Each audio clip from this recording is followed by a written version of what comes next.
Paz a vos a todos mis hermanos. Vamos a, Vos, pa. gracias, vamos a tener la predicación, como ya se mencionó.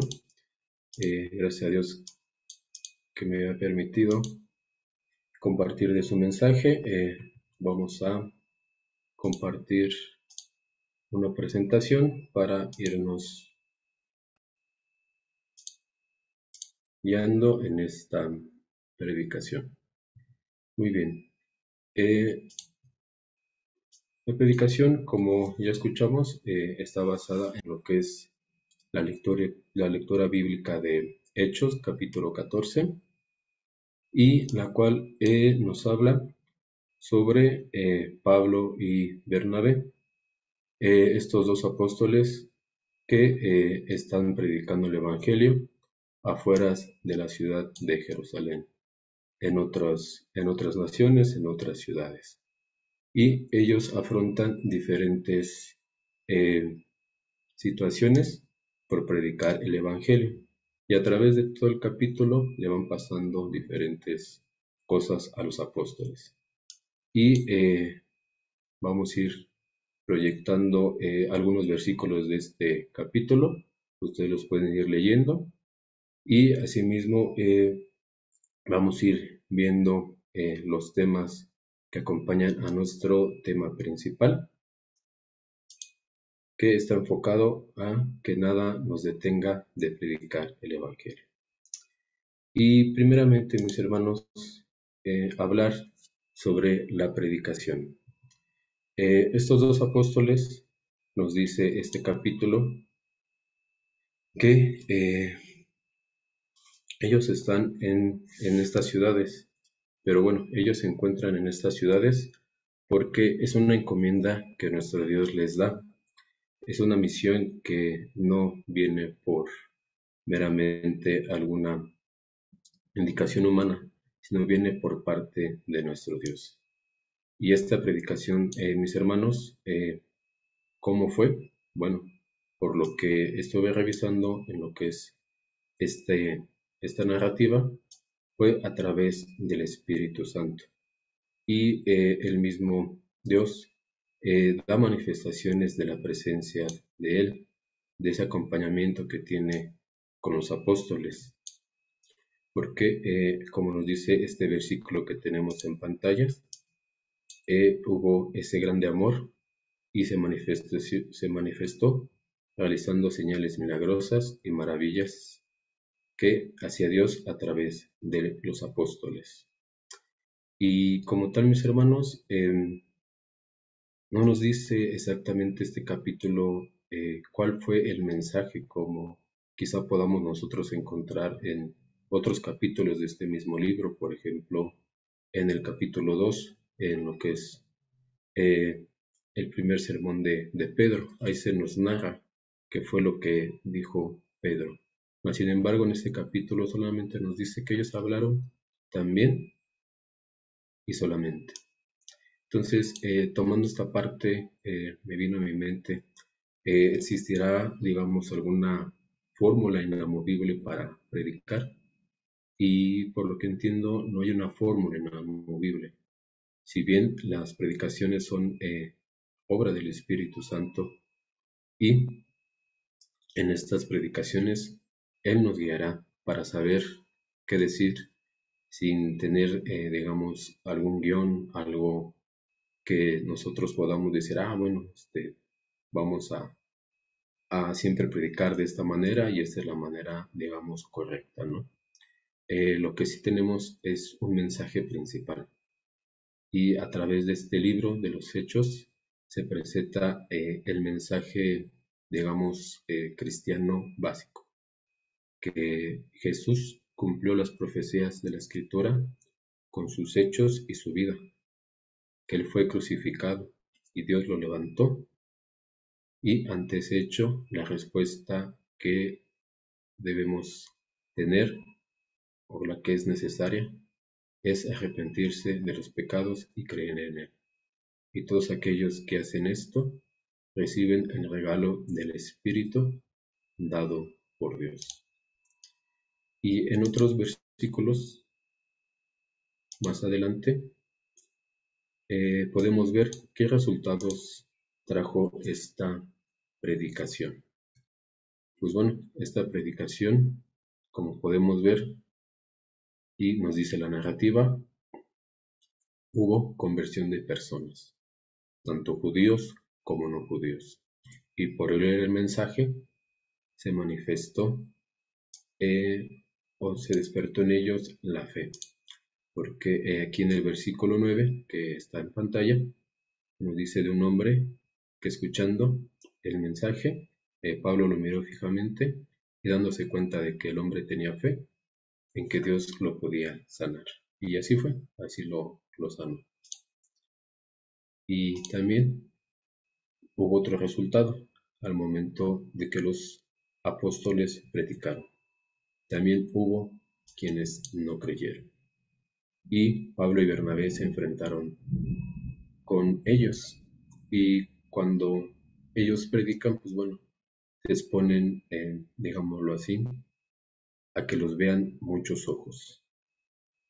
Y en la narrativa, ¿quiénes son quienes miran a los apóstoles? Bueno, primeramente son judíos que entendemos que son hombres que esperaban el cumplimiento de las profecías de Dios, la liberación de su pueblo, digamos, al modo que ellos lo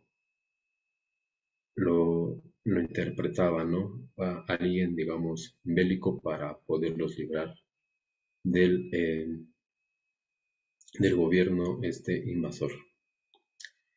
Pero asimismo también ellos veían un peligro en esta nueva fe, porque Jesús no era quien ellos esperaban y sí estaban preocupados porque el impacto de esta predicación que los cristianos causaban a donde iban no era pequeño. Y también había otras personas que eran no judíos. Y al decir que no son judíos, pongámoslos en perspectiva de que no por ello no creen en, en un Dios, digámoslo así. En esa época del Señor Jesús, la gran mayoría de esta región, pues bueno, tenían diferentes dioses. Y en especial en esta ciudad eran dioses griegos. Entonces, estas personas tenían un concepto diferente de lo que era, digamos, la religión y asimismo también de prácticas. Era básicamente una sociedad diferente por lo que ellos conocían, por todas estas ideas que tenían sobre sus dioses. Pero también había, digamos, entre ellos autoridades. En este capítulo lo que alcanzo a ver es que eran autoridades tanto judías como no judías. Y de cierta manera estas autoridades, pues bueno, tenían que, como al día de hoy, guardar ese equilibrio, perdón, social. Y ellos también tenían este rechazo también al mensaje de Jesús porque ponía en peligro, según ellos, su estabilidad, la forma de creer y de pensar de la sociedad donde ellos estaban. Y bueno, también se nos dice en este capítulo que los apóstoles pasaron por este sufrimiento de estos ojos que los veían. Y la narrativa nos marca diferentes sufrimientos. Uno de ellos es la persecución, que en el capítulo que leyó, en el versículo que leyó nuestra hermana Elvia, eh, pudimos escuchar que había unos judíos que vinieron de Antioquía. Y como sabemos, en la antigüedad, viajar de una ciudad a otra implicaba bastante tiempo. Mas, sin embargo, estos judíos, por perseguir y por querer hacer daño a los apóstoles, hacen este viaje. Asimismo, también los apóstoles sufren violencia como conocemos, aquí hay un versículo que muchos conocemos, que es cuando Pedro es apedreado, sacado de la ciudad porque se creía muerto. Entonces ellos también pasan por este sufrimiento. Y también otro sufrimiento que alcanzamos a ver es que aquellos que no habían creído ponen en contra de los apóstoles a personas que, digamos, ya habían creído. Llegan estas personas y les dicen no, y los ponen en contra de ellos. Y eso también es un sufrimiento. O también otro sufrimiento que podemos ver en esta narrativa del capítulo 14 es que simplemente las personas por esa concepción de sus dioses pues captan otras cosas que no son, porque también ellos son confundidos por dioses y ¿qué hacen ellos, Pablo y Bernabé? Se rasgan las vestiduras, digamos, en señal de, este, de que, híjole, bueno, pues no, el mensaje pues no era ese, ¿no? Era totalmente diferente y a ellos les quieren rendir culto. Y también, mis hermanos, no siempre experimentaremos el mismo sufrimiento, como ya lo hemos venido explicando. Y asimismo también, pues bueno, se presentan diferentes casos. En el versículo 5 vemos que ellos pueden ser librados del daño que querían hacerles, pero ya en el versículo 19, ya estando en otra ciudad, este sufrimiento, pues bueno, no lo pudieron evitar y pasaron por él. ¿Y por qué y cómo afrontamos estos sufrimientos? Retomando la parte de la predicación. Si nosotros predicamos y hallamos eh, esta, digamos, hostilidad, por así decirlo, ¿será que estaremos ofendiendo a las personas? ¿Será que nuestro mensaje está mal? Yo creo que no. No significa que lo estemos haciendo equivocadamente. Simplemente hay personas que no aceptan el mensaje. Y nos encontramos con este sufrimiento. Y digamos, ¿qué es el sufrimiento para nosotros? Creo yo es una sensación que evitamos, que no buscamos que pase, ¿no? Digamos, no salimos de nuestra casa con la idea de, ay, esperemos que el día de hoy alguien me dé un golpecito por ahí para sufrir. Creo yo que como ser humano, hablando, pues es algo que no se busca. Y mis hermanos, al día de hoy seguimos sufriendo por el Evangelio y digamos, también en nuestro contexto encontramos diferentes sufrimientos, si bien algunos son muy parecidos a los que pasaron Pablo y Bernabé, también hay otros que por nuestro lugar de donde vivimos nos llegan a pasar. Por ejemplo, en México, ¿qué pasa? ¿Qué característica encontramos en esta sociedad? El otro día llegué a su casa y prendí la televisión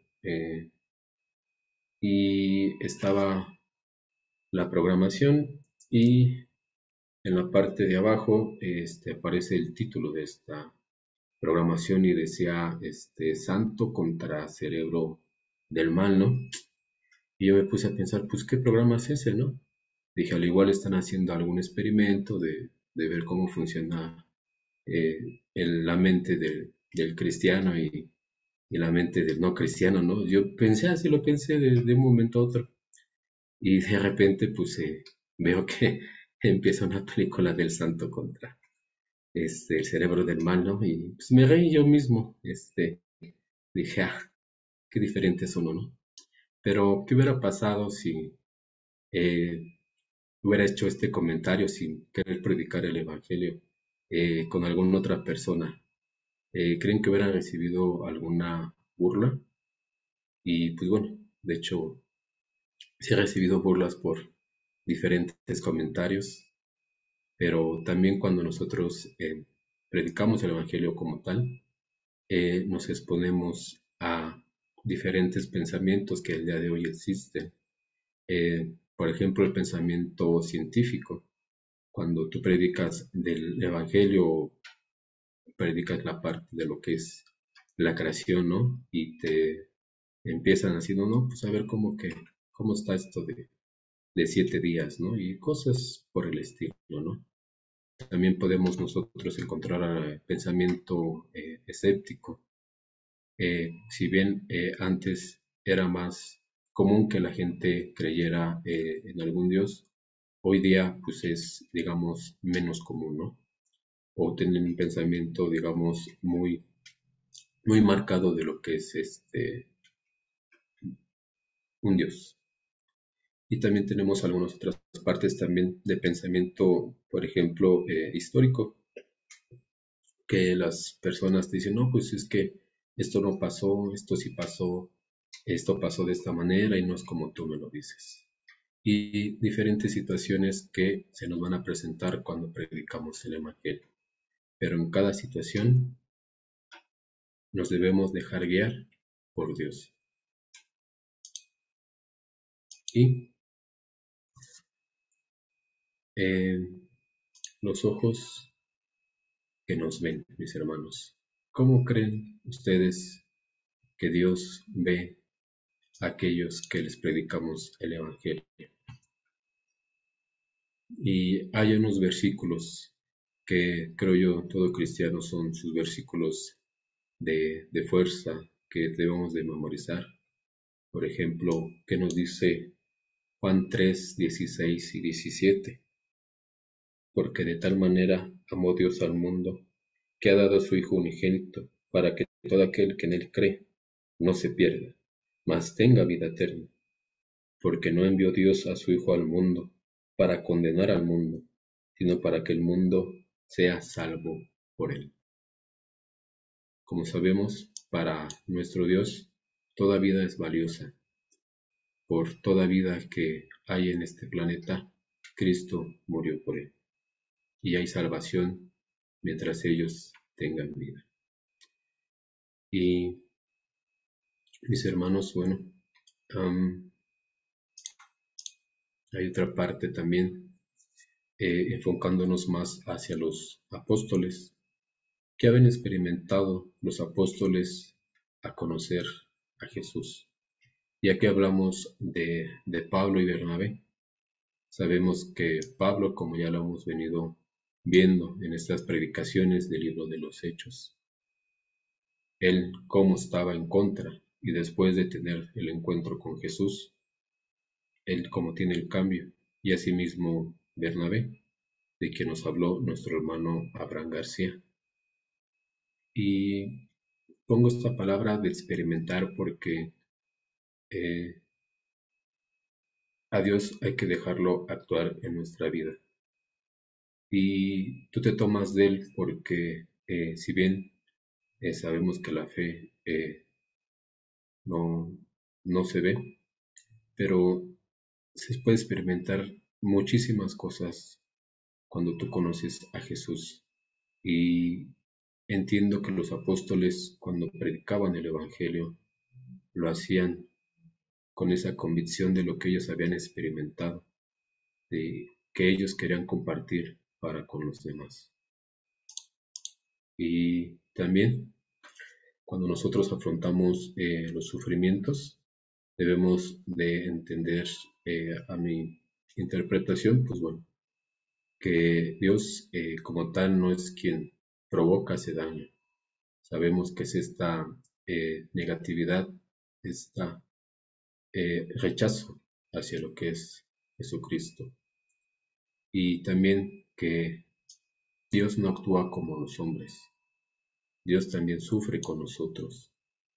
Y muchos personajes bíblicos al enfrentar el sufrimiento digámoslo así, que formulaban, creo yo también, alguna pregunta que quizá nos hemos hecho.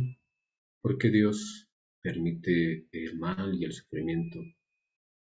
Y como tal, la escritura no nos ofrece como tal una explicación exhaustiva sobre esta razón, pero sin embargo las razones y los propósitos de Dios trascienden nuestro conocimiento humano y no siempre podemos comprender este sufrimiento y algunos acontecimientos podrían a nosotros ser un misterio y quizá no lo lleguemos a comprender, pero debemos confiar en Dios aunque no lo entendamos. Y pareciera un poquito am, ilógico, ¿no? Que les diga lo que les voy a decir, pero digamos que también nosotros como seguidores de Jesús tenemos como meta no evitar ese sufrimiento, sino tener devoción por las cosas de Dios. El sufrimiento también es, o el sufrimiento es redentor, como nos dice en Primera de Pedro 3, versículo 18. Y este versículo le voy a dar lectura. Y nos dice así: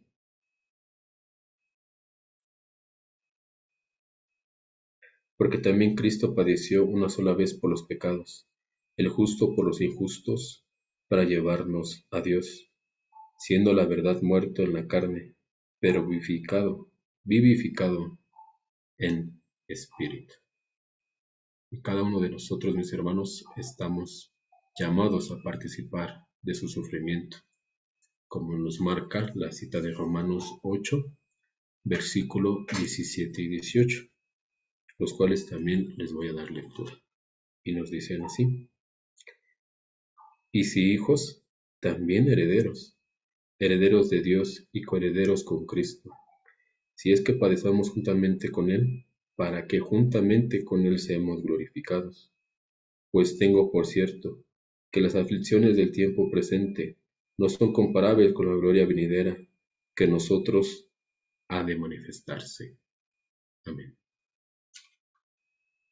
Y en este sufrimiento que pasamos al predicar el Evangelio, también hay una parte que tenemos que tomar en cuenta.